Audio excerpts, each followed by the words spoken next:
Bonjour, j'ai l'immense honneur de me mettre devant vous aujourd'hui pour vous présenter un sujet qui ne manque pas d'intérêt relatif à l'indication de l'immunothérapie allergénique dans le traitement de la rhinite allergique.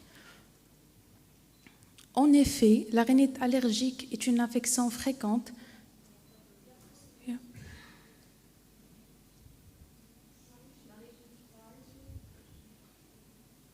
En effet, la rhinite allergique est une infection fréquente qui touche environ de 15% des adolescents, affectant la qualité de vie et les performances scolaires.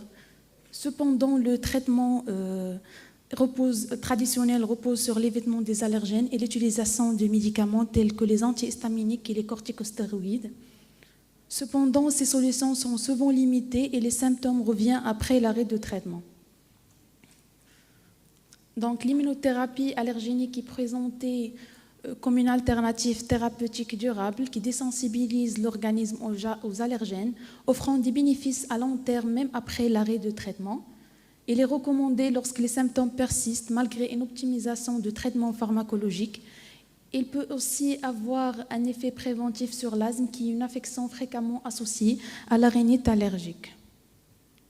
Donc, les deux principaux types de l'immunothérapie allergénique sont l'immunothérapie sous-cutanée, administrée par injection. L'immunothérapie sous-cutanée est soutenue par des preuves solides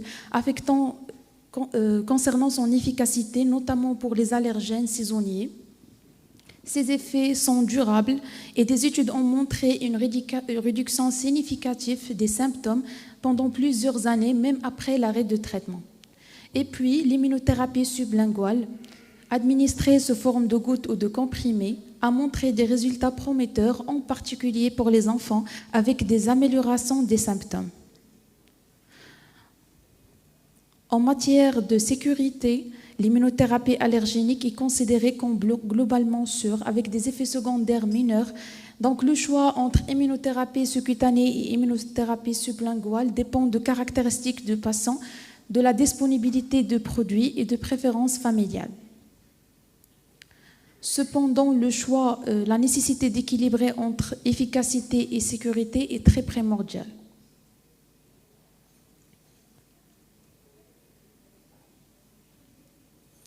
Les preuves actuelles indiquent que l'immunothérapie allergénique est bénéfique, notamment pour les enfants souffrant d'une rhinite allergique sévère. La polysensibilisation n'est pas une contre-indication à l'immunothérapie allergénique, bien que des mélanges d'allergènes doivent être utilisés avec précaution.